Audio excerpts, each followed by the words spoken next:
Join us again today for another BattleTech book review, this time Redemption Rift by Jason Schmetzer.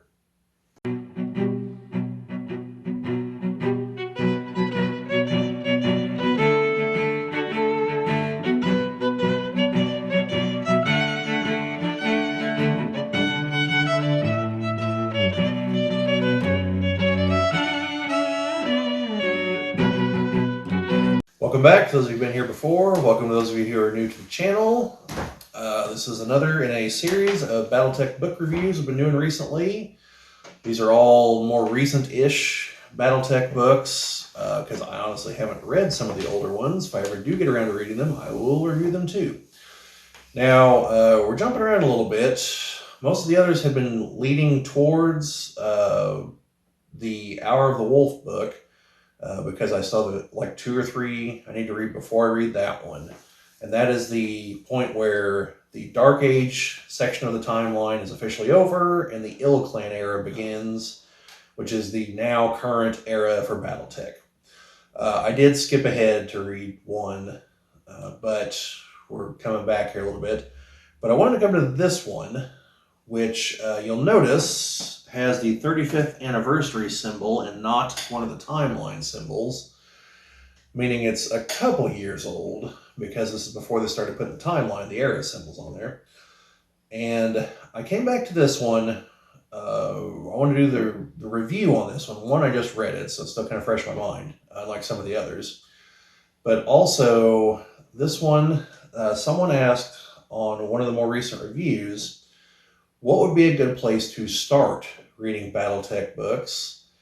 And someone in the comments answered that you should probably start with, I believe this is the Grey Death Legion books, which would be like some of the first BattleTech books if you want to start like at the ground floor. And that's not bad advice, to be clear. If you want to get the whole experience, I think that is where you do want to start, somewhere in that general area. And I only say that because I'm not 100% certain of the first books, but I think they probably are. So if you want, however, to get into the current, like the end of the Dark Age, beginning of the IlClan Era, this is the book I would recommend. This is Redemption Rift, as you can see, by Jason Schmetzer. Yeah, we'll make sure I pronounce his name correctly there. So this book takes place, unlike most of the other books I've been reviewing lately, this takes place in 3139, which is 11 years before the end of the Dark Age setting, campaign timeline. So this takes place, some of the more recent books I reviewed involving like the Damocles Sanction. In that one, for instance, that has House Davian reclaiming the worlds that they've lost to House Kirita. This is before House Kirita invades and takes those worlds. So there's a few characters you'd recognize from the others, but probably not many. This is the reason I say this is the book to go with is for the fact that it really explains a number of things. You really get to see the mercenaries in action because one of the main groups involved are the Wolf's Dragoons, who are one of the more well-known mercenary factions. And so it really gives you an insight into how mercenary work versus the house militaries work. It doesn't shy away from a lot of the dark side of things in this book, which I'll get to in the spoilers. So overall, the writing's really good. I read through the book quite quickly, and it's a full book. It's not just it's not a pamphlet with a cover. So as I mentioned, the primary people involved are the Wolf's Dragoons, who are hired by House Kirita to essentially go on a not enlarged. Yeah, that's the kind of thing I did out of the videos. They're hired to go on what is essentially an extended border raid against House Davian. There's 10 worlds that have passed back and forth between the two, and at this particular moment in time, they're considered contested. And the dragon plans on settling the contest. So they hire Wolf's Dragoons. So this gets a little bit into BattleTech history, because the Wolf's Dragoons were among the mercenaries who were completely betrayed and cut down by House Kirita roughly a century before this point. Whenever, I want to say that they pinned this on Takashi Kirita, but I will double check that. In case I'm wrong, the real correct name will be up here somewhere. Who essentially issued the Death to Mercenaries edict, and the armed forces of House Kirita killed all the mercenaries that were working with them at the time. So, yeah, one of the many reasons I'm just not a big fan of House Kirita. And there's several others I'm going to talk about here in a moment. So, which are all on display in this book. Might be another reason why I think it's the perfect book. So you too can join me in my dislike of House Kirita. But we'll see. But anyway, so the Wolf's Dragoons at this point in the timeline have spent a lot of time on the Lyran border fighting Clan Jade Falcon, and so their contract's about up. The warlord Toranaga, who would be the same warlord that we mentioned in the Damocles Sanction and some of the other books, he holds the rank, it's Kanrai, and I think I'm pronouncing that correctly, where he's essentially the general of the armies for House Kirita. So he's not a district warlord, he's the warlord. And he's the one who ultimately is like, well, let's get the Wolf's Dragoons back. Like, you know, they've got a reputation, let's send them in. And so he brokers the deal, and in they go. And very quickly take most of the worlds. And so a lot of the book is about like the inner functions of the Wolf's Dragoons and the inner functions of some of the aspects of House Kirita. A little bit of House Davian, who at this point in time is still being led by Caleb Davian, and you get a little taste of why I totally despise him too. So, but not much, just some innuendo and a little bit with him, but not much, thankfully. He's a terrible character. But, yeah. So overall, good book, good insight to how a lot of things in the Inner Sphere work, as far as combat, orbital insertions with the drop ships, the jump ships, warships, mercenary work versus house militaries, the assorted chains of command, you know, all that fun stuff. So yeah, that's a lot of what I can say before I get to the spoilers. So overall, non-spoiler, definitely pick this one up. I think it's very well written. Probably a good starting point for the current era if you don't want to start with the books that were published while WizKids was controlling the franchise. Which I'm not saying you shouldn't, because once you get to about book 6 or 7, they begin improving, and I think by about book 10 they become legitimately good books. I think the Scorpion Jar or somewhere thereabouts. Those are all available currently, but they'll have like legends on the cover because they're older books being reprinted. Notably, except for the last one, Bonfire of Worlds. That's because of a quirk in publishing. That one never had a physical book. It was released only as a PDF at the very end of the line. So the current book is the only physical version that's ever been printed. So it's not technically a Legends book. So it's not a reprint. Yeah, I don't know. That's just the way it is. So now we will boldly go into the spoiler zone. And we're here. It's a real short trip. So, yeah. So I mentioned the whole Death to Mercenaries thing. So a lot of the book is one of the main commanders for the Wolf's Dragoons trying to figure out if he can really trust House Kirita, and to pave the way for that, House Kirita has actually placed their forces under his command. So, and several of the House Kirita soldiers are chafing at this fact, and that comes out a few times in the book. Now, the group for House Kirita that they put under their command is, I believe, the Ryukin. But let me double check, see if we hear anything here on the back of the book. Probably not, though. Yeah, I will double check that, just in case I got that wrong. And if I did, it'll be up here somewhere. So they are commanded by a woman, which is notable because a number of members of the House Kirita Armed Forces are all into the samurai Bushido stuff, and don't know if any of you have ever noticed, but historically, there's no lady samurai. So apparently, the samurai in space also don't go in for that and are quite sexist. And that comes through several times in the book.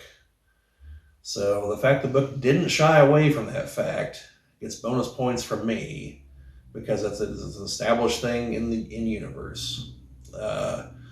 You also see that at least one of the characters for Wolf's Dragoons, I believe it was one of the characters for Wolf's Dragoons, is wearing a Star of David, so I'm assuming that means he is Jewish. Didn't really go anywhere beyond that, beyond the superficial, but just the note that that is a thing was nice. And there's at least one crime committed in the book by some of the Kirita soldiers against a local woman on the first planet they capture. One of the more despicable things men can do to women. And then they try to blame it on the Wolf's Dragoons mercenaries, who are very quickly able to figure out, and the Kiritans are able to quickly figure out that no, it was a Kirita soldier. And after the guy is given a chance to try to explain himself or, do something, the commander has enough after one meeting and just has her second take him outside and shoot him. So, I'll give the Creeds one thing: swift justice. And they take out the other traitors that are involved, because there's several that are trying to discredit their female commander and are chafing having to work with mercenaries. They sabotage a munitions plant, a munitions storage facility, and get several people killed. So they're definitely executed for that. Then the Dragoons, put up a pretty good showing. House Davian is having a real problem convincing Caleb Davian that there's a threat other than House Lao. And so they do what they can to move forces into the region, but ultimately they write the 10 planets off as a loss and start shoring up the planets beyond them. And the Wolf's Dragoons commander in theater is like, well, the best defense is a good offense. I say we hit them too, which they try to. That fails spectacularly because there's way too many of them. They lose a lot of good men, but ultimately they are rescued by the Kiritans. The female Kirita commander had to make a decision that she really hopes doesn't get her killed, because she's not entirely certain she's been authorized to initiate a war against House Davian. And she tries to dress it up as, well, I'm not actually invading you. I'm coming to rescue mercenaries under my command. And once they go in front of Warlord Toranaga, he promotes her to essentially the rank of general. The Kiritans use a different ranking system as far as the names of the ranks, and I will never memorize it, so I'm not even going to try. But it's a general. It's what she gets promoted to. So, and he's like, basically gives her the, we all know war's coming, so if you started it, it's all right, we're ready. But you rescued the Wolf's Dragoons. They were very vital, and as soon as they've rebuilt, they'll be the tip of the spear into House Davian. So that's kind of where the book leaves off, because the Dragoons, like I said, are definitely whittled down. So they will be rebuilding, and I'm assuming that probably in one of the field manual updates, because I don't think it's in any of the novels, you do see them as part of the major force that moves against House Davian.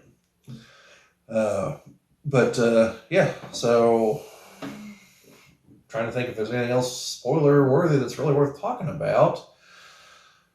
Again, other than, like I said, the number of characters that you kind of get to know. Some of them don't make it. Most of them do get promoted. A few of them don't, and it's kind of bad. But then you got one grizzled old guy from the Davian side who's involved in like several of the battles against the wolves, the wolf dragoons. They promote him to a general pretty quickly on the Davian side. Then no one bothers to listen to him, even though he keeps telling them, "Hey, look, guys, you got to understand. There's a difference between our soldiers and mercenaries. Yeah, our soldiers' job is to fight. Mercenaries' livelihoods is to fight. That's all they do. And if they're any good at it, which the Wolf Dragoons are, then they're really good at it because they keep surviving. So don't take them lightly. Don't underestimate them.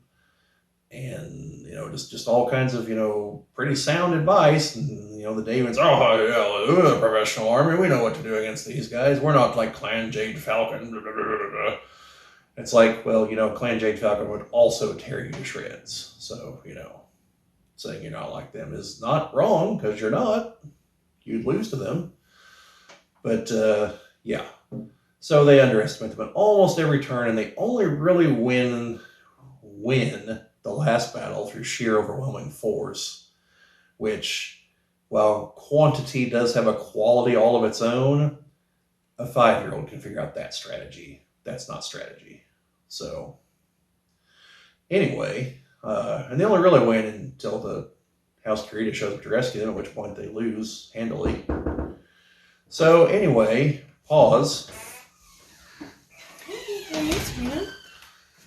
How you doing? Pause it.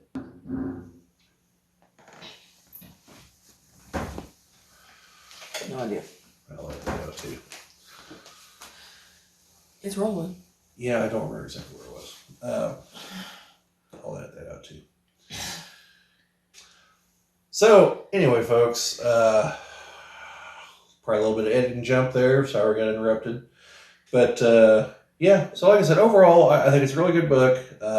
It covers a lot of the basics for BattleTech, a lot of like the mercenary interactions with the houses, just a lot of how House Kirita functions as an army. Doesn't quite tell you exactly how the whole command structure really works. It doesn't explain the significance of Toranaga's rank, for instance. So, and you see a little bit of that on the Davian side too. But the mercenaries are a lot more easy to follow. They have a general, and everyone follows him. So, which is odd, I think, because the Wolf Dragoons, I thought, used the clan command structure, because the Wolf Dragoons are ultimately descended from the clans. I'm not going to really go into that, but they are from things that happened a century and something beforehand. However, since their job was infiltration, maybe they don't use the clan structure because their whole job was to infiltrate the inner sphere and get intel. So they probably wouldn't have outwardly used it when they showed up, and I guess just stuck with the generals and whatnot instead of Khan, Saw Khan, and Star Colonels and all that stuff the clans use. However, they do use the clan battle structure in the books. They fight with stars instead of lances, so 5 mechs to a unit instead of 4. Most of their mechs are omni-mechs, so they do carry battle-armored infantry into battle with them on their mechs. So they do also have battle-armored infantry. So, you get a little, with the Wolf Dragoons, you get all kinds of weird mixed stuff. That's another reason it's a good book. You're just exposed to a lot here. So, anyway, hopefully you enjoyed this. Hopefully you've been enjoying the others. There should be links in the description to all the past book reviews. This one isn't directly tied to any of the others, except for maybe some of the stuff with House Kirita. There's been various things. If you're not watching TV up here, linked. Like I said in the other video, I randomly pick things for that, so might not have been anything important. Maybe it was. Should watch it all anyway to find out. But yeah, this being YouTube, here comes the sales pitch. So if you liked what you saw, we really appreciate the likes, subscribes, thumbs ups. Apparently even a thumbs down moves the algorithm in a positive manner. I don't know that that's true, but that's what I hear, because it's interaction. I would ask that if you do put a thumbs down, please tell me what we're doing wrong that didn't satisfy you. Because only one person has, and then didn't elaborate. So, I can't improve if I don't know what's wrong, folks. Other than the things I do know about. And we're working on it, I promise. So, anyway, all that, Twitter, all that fun stuff. But other than that, keep an eye out for more book reviews, more BattleTech product updates, and assuming it doesn't take me forever to edit this video, this should be out before the Kickstarter starts. And we'll probably have at least one more video on that before it starts, and probably one as it starts. So, anyway, folks, catch you later.